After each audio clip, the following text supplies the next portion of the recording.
आज आज मार्केट बहुत बुरी तरह से गिरा, প্রচুর পড়েছে। ঠিক আছে, তা সত্ত্বেও প্রফিট মোটামুটি ঠিকঠাকই আছে। এই ট্রেডগুলো নেওয়া হয়েছিল টিভি 18 100 কোয়ান্টিটি ছিল, কুইক, খুবই দ্রুত হয়েছিল। আইএক্স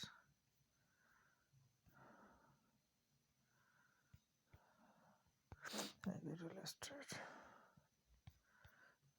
আচ্ছা, তারপর 25-26 টাকা কেটে নেবে, 72 টাকার মতো থাকবে। এই হচ্ছে আজকে ট্রেড।